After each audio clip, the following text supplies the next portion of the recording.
What is going on, everyone? Welcome to the weekly comic roundup here from the Drop News, where we talk about and discuss some of the week's latest releases in the world of comics. Joining me again today, as always, is my good friend Andrew Lilly. How are you doing, man? I'm good. Let's talk some comics. Yeah, let's. I have a actually unbelievably short pull this week. I only read 3 books, which I'm kind of sad about, but oh well, it happens sometimes. But I guess we'll start things off with JLA, Justice League of America, #1, not the Rebirth, the actual #1, came out this week, and I enjoyed this one. It followed the team kind of being the Justice League of America together and kind of working together for the first time, and so we got Black Canary and the Ray kind of on a mission saving a burning building, and then we also got some interaction between Killer Frost, who's trying to drop the killer from her name, and Adam, and we kind of got the more science. They're showing the scientist part of her character, which is really good, and that's really important. And then also like Loba doing his thing. But basically, the start of this arc is this group of bad guys coming from another world, and they're trying to. They say that they're saving Earth, and they're basically destroying everything and being like, "Look how weak everything is. We have to save you," while destroying everything. And so Batman, gets the team together, and they're gonna have to go stop these bad guys. And I enjoyed it. I thought it was a solid first issue to start off this one, this story. I think that the enemies, the like villains in this, I really like their character designs and like their powers seemed really cool. But yeah, I thought the character interactions were great too. And then the art by Ivan, how do you say his last name? Is it Rise or Rez or? I say Reese, whatever comes to mind. Yeah, I don't know, but anyway, beautiful art. I thought it was fantastic. Yeah, so it was a great start to this team's book. Did you pick this one up? You did, right? I did, yes. So what did you think of it? Like you, I really enjoyed it. I think the strongest part of the issue is the character interactions. I really enjoyed those because it's such a weird roster if you think of it. I mean, you've got characters like Killer Frost and Lobo joining Vixen, Black Canary, the Ray, and the Atom. So it's a really interesting roster, and just them interacting with one another is really, really exciting. And I think Killer Frost might actually be my favorite member right now, just because of the whole idea that she's trying to drop her past behind her, and they talk about her her background as a scientist, which is really cool. The art is great, gorgeous. I think I do agree with the character designs of the villains, but I think the villains are kind of the part of the issue I don't care about that much. Yeah. I'm more interested in seeing how this dysfunctional team works together. Yeah, definitely. And then I also think I really liked the lack of Batman, which sounds I weird agree. saying, but No, I I'm glad agree. that he wasn't an extreme. Like he doesn't play. Like he's there and he's kind of keeping the team together, but he's more just like pointing them really, and he's not the main character of this book by any means. The team definitely takes center stage, which Yeah. is really awesome because, like you I- said, it's so many different unique characters. Yeah, I agree. I would not be upset at all if Batman just like took an issue or two and just kind of wasn't in it. I hope that they're working towards that. I think that they might be. I think you're right. I think maybe Batman just being in the cover will just get people to try it out, and hopefully they'll like the writing and the art and the team. And because I know Orlando said that he wants the roster to be pretty fluid and kind of along the lines of like like the animated show, the Unlimited, wasn't it called? Justice League Unlimited, where you'd have just multiple characters coming and going. And I think that'd be the best way for this book to go. An arc, you'd have this team, and then maybe the next arc would have a couple characters drop out and new ones come in. I think that'd be really cool. And DC definitely has the characters to be able to do that. Absolutely. And have really cool like combinations with people teaming up and having to do different things. I think that would be really awesome. Definitely. But hopping over to Marvel, Captain America, Steve Rogers, number 12, 12, I believe. I think so. Yeah, 12. 12 came out this week. So what's going on in that, and how was that one? It's another solid issue. We're moving closer and closer towards Secret Empire. The real big issue was that Taskmaster had, from the last issue, was able to retrieve the recording of Captain America saying "Hail Hydra" from the first issue, and so he's going to try selling it to Maria Hill, who is now unemployed and she's just trying to get back on her feet, and she's pretty desperate now since she's no longer the director of S.H.I.E.L.D.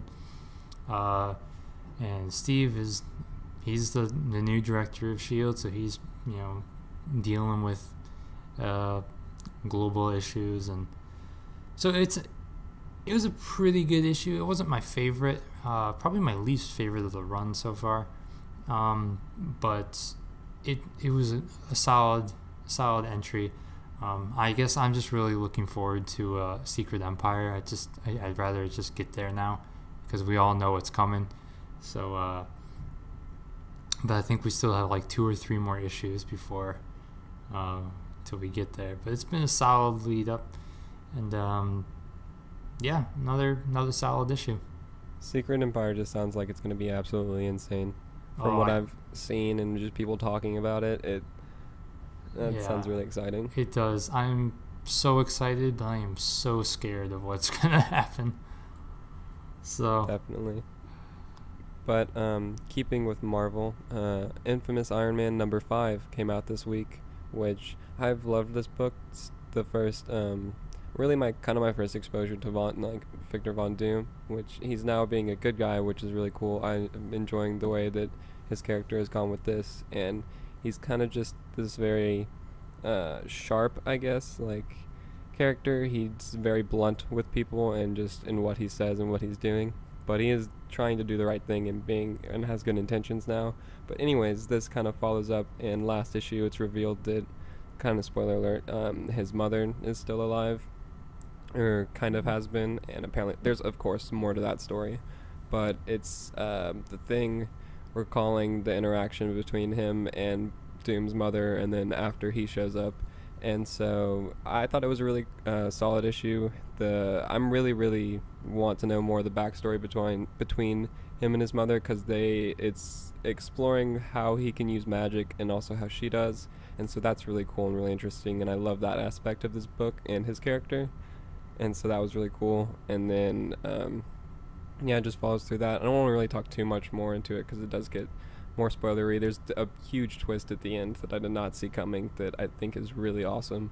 And the art by Alex Maleev, absolutely phenomenal. Just fits the tone of this book so well, and the character, and just this, I love the character design. His suit looks awesome. Oh yeah.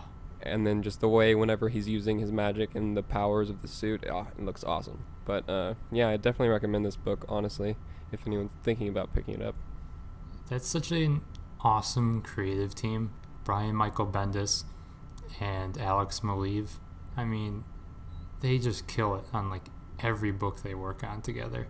Oh yeah, absolutely. They're Moon Knight. They were the team. That was, I believe. Yeah, Alex Maleev was the artist with him on that. I loved that Moon Knight run. But Moon Knight, his Daredevil, his Spider-Woman, all of those are just amazing books.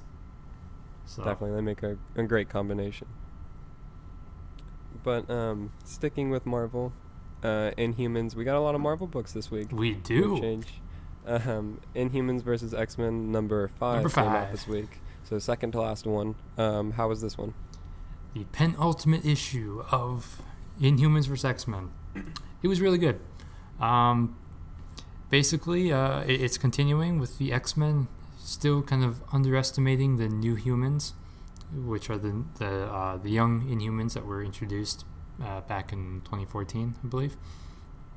So, while the new humans, however they're talking about, or however they're called, they're trying to take on the X-Men, while the royal family, who's stuck in limbo, they've managed to break free, and now they're trying to go find Black Bolt, who is being kept at their at the X-Men's like mansion or school or whatever in Limbo. One exciting thing is that Havoc returns, who I haven't seen him since Axis, which was like in 2014. He's Scott Summers, Cyclops, his brother. So seeing him again was pretty cool, since I haven't seen him in 3 years. So That's a long time. yeah. So yeah, some good fighting, some fun skirmishes between the X-Men and humans. And it was a solid issue. The art was good. I think it was Javier Garon. I can't remember how you pronounce it, but looks like it's going to be an interesting climax, or it's not climax. Sorry, finale with number 6 coming next month. I don't know. I'm expecting someone to die. I'm thinking it might be Emma Frost. Just by that cover, it just looks like it. But we'll see, I guess. Okay. I mean, it just definitely sounds like it's ramping up. But Definitely. Jumping back over to DC, Teen Titans number 6, right? 6. Came out this week. So was this the final issue of this arc? Yeah. So how did it kind of wrap up, and how was that? It was pretty good. I've kind of been a little tired of this Damien focused arc, and especially since it's been 6 months now. I guess, yeah. And it wrapped up pretty well. Just kind of how you'd expect. Team comes together to save Damien from his grandfather, Ra's al Ghul. And they're trying to convince the Demon's Fist, which is I think that's what they're called. This basically a mirror image of the Teen Titans, but they work for the for Ra's al Ghul in the League of Assassins. So they're trying to convince him to join the Teen Titans and leave Ra's behind, claiming that he basically just stole their lives from them. I thought it was a decent conclusion. I'm looking forward to this book to move past it now, and luckily this is the end of the Demon's Fist arc. The one thing though, I am not a fan of this art. I can't remember who the artist is, but it used to be John Boy Mayers back in the Rebirth one shot and the issue number 1. And it's just so painful looking back at how awesome that art was, and then seeing just what it is now. It's not like terrible art, but it's a big downgrade, and it's kind of depressing. Man, that sucks. But I mean, hey, it's the one book that we picked up that doesn't have gorgeous art, like we always talk about. Yeah, that's true. Happens sometimes. Yeah, and I'm still just kind of hoping that with this the book moving forward, characters like Starfire and Raven, I hope they play a bigger part, because right now everyone besides Damien is just background. Yeah, it's a Teen Titans book. The focus needs to be on all of the Teen Titans. Yeah, so I'm just kind of a little tired of Damien right now. So let's hope. Definitely, and we'll hope that the next arc gets better and more team focused and not so solely on Damien. But, yeah, agreed. Sticking with DC and kind of definitely a team book, but Detective Comics 951 came out this week, and so this is I believe issue number 1 of the League of Shadows arc, and so we're getting kind of Shiva's introduction a little bit. That's how the issue opens, with her, and then Batman is going to Mayor Hades' office he's been working with him to lower crime in Gotham. Finally crime is at a biggest low in years, and so we also get that, and then kind of Shiva has interfered with that, and we're basically seeing how the League of Shadows is working to dismantle Batman and like the Bat family, and then just cause chaos in Gotham. And Batman's kind of not trying to believe it really, because the League of Shadows, unlike the League of Assassins, are not really uh, they don't they're not proven to exist. They're kind of a myth. And so that's what the colony said that they were preparing for and were ready and working to fight against. And so it kind of goes through that. And I enjoyed this issue for the most part. I thought that they've done a good job, and are doing a good job of building them up and how they're gonna work to take down Gotham. But yeah, I thought it was pretty solid. The art by Deuce, I don't know, and I don't know the first name. I'm sorry, but it was pretty good. Not my favorite artist on this book, but it's still solid. And yeah, what did you think of this one? I agree. I enjoyed the issue. I actually really liked the art. But I agree with you. It's not the best of the run, but it was enjoyable enough. It was a good setup for the League of Assassins. No, League of Shadows. Sorry. And especially introducing Shiva to us, which we got a little tease of last issue. So I'm really excited to see what role she's going to play. But yeah, it was a good setup. It's great how that connected to the colony. Yeah, it just really, the build up to the League was really well done. So yeah, I thought it was really another strong issue.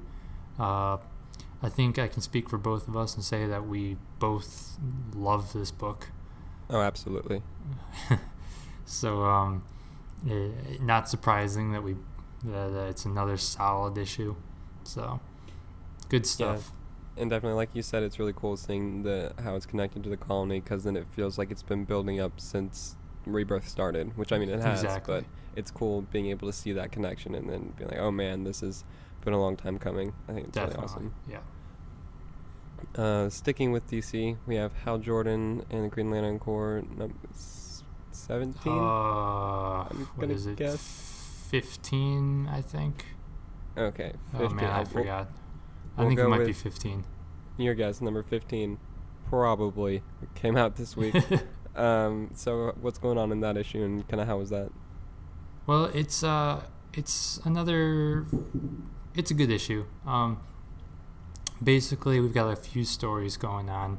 We're following Hal and Kyle as they're trying to find the blue light. We've got John, who's trying to organize the Green Lanterns and the Yellow Lanterns, since they have this new deal where since their ranks are so low now, they have to team up together. So each sector is patrolled by one green and one yellow lantern. So he's dealing with that. And Guy Gardner is he's off to round up the Yellow Lanterns who ran away, essentially. So he's tracking down Arkillo, which Sinestro's like right hand man. So we got a few stories going on at once. I thought it was kind of slow. It was still a decent issue, but I kind of found it a little slow, especially the last issues kind of felt the same way. So I'm hoping it picks up a little bit and we figure out why or what the significance of having the blue light, and St. Walker's back, so having St. Walker back too. I'm just kind of curious where they're going with this. So hopefully we get some answers in the coming weeks. But artwork by I think it was by Ethan Van Sciver. It was good. Though I'd say that he's probably my least favorite artist on the book. That's not me saying he's a bad artist, because the book has had really great art, especially by Rafa Sandoval. But yeah, overall I thought it was a decent issue. And that's good. Hopefully it takes a more sharp, or not sharp, but a quicker direction soon in the coming issue. Yeah, it seems like it's a lot of build up, but we don't know where it's going with it. So hopefully we can get a clue as to where we're going. Yeah, hints or something, some answers. But anyways, hopping back over to Marvel for our last book of the week, Uncanny Avengers number 20, right? Yeah, I think so. Number 20 came out this week. So how was that one? It was a solid issue. Red Skull still has control over the Unity Squad's minds. It was a pretty Deadpool focused issue. So he's like the only one who, I guess, Red Skull can't control his mind. But I think this was probably my least favorite issue of this arc. It was just kind of like a big fight, really, between Deadpool and Rogue. But it was still fun. Artwork is gorgeous. I love the art in this book. And this arc has been pretty fun, too. So it's just kind of a little disappointing that this issue was just sort of okay. But yeah, it was a solid issue. I mean, huge action books where, like, a whole issue is basically an action sequence. I mean, they're fun reads most of the time. There's just nothing really groundbreaking, I don't think. Yeah. I mean, visually, it's awesome. So if you like you said, it's action. So it's cool to look at. I mean, come on, who doesn't love seeing an awesome action sequence? Agreed. Yeah. But I guess for me, I would have liked to have seen some more of the Avengers. Besides just, I guess we saw like Spider-Man too, but besides just Deadpool, really. And I mean, the others kind of, I mean, the others show up, but it's like for a panel or a couple panels or so. So it's just kind of like they're there and then they're gone. That's definitely true, especially in an Avengers book. You would like to, but oh well. I have one more. You have one more? Elektra, number 1. Oh yeah, I totally blanked over that one. Okay, so one more book at Marvel, actually. Elektra number 1 came out this week, and so how was that one? For not knowing anything about Elektra besides the couple books where she's guest starred in, like Daredevil or Uncanny Avengers, I found myself really enjoying this book. It's really different because it's definitely a street level book, but the colors and the art are so vibrant and bright, but it works for some reason. It works. At least it did for me. So the story is Elektra is in Las Vegas, and so I guess that makes sense with the bright colors. So she's in this casino that's run by the villain Arcade. So she's kind of just there, putting New York behind her. Just trying to take a break, I guess. And she finds that essentially this Arcade, he essentially puts high rollers. He puts them into this VIP club called Murder World or something. And so he basically kills anyone who's... Yeah, right? You want a vacation there?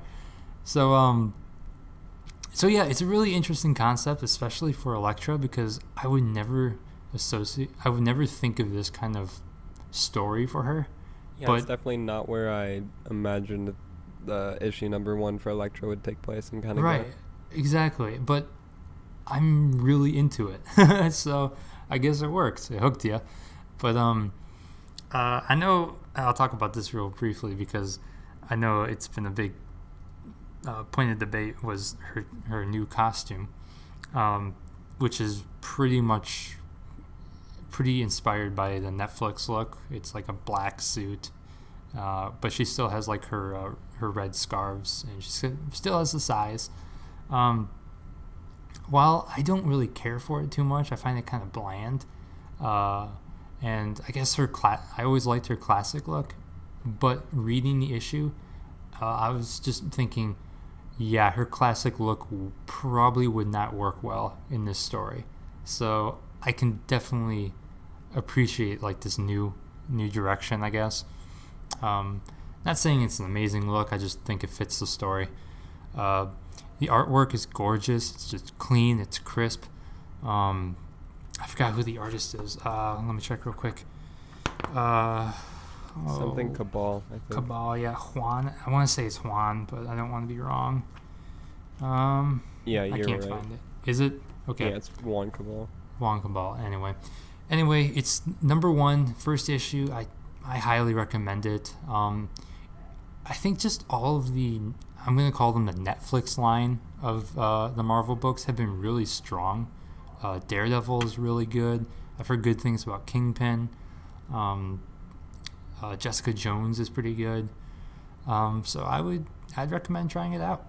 Yeah, I think you've sold me, honestly. I'm probably going to have to go back and pick that one up now, honestly. Oh, for sure. But that does wrap it up for our pull list this week. As always, if there's any books that we don't talk about at all that you'd like us to touch on, please leave them down in the comments below. And I guess now we'll plug our social media. So where can people find you on Twitter, Andrew?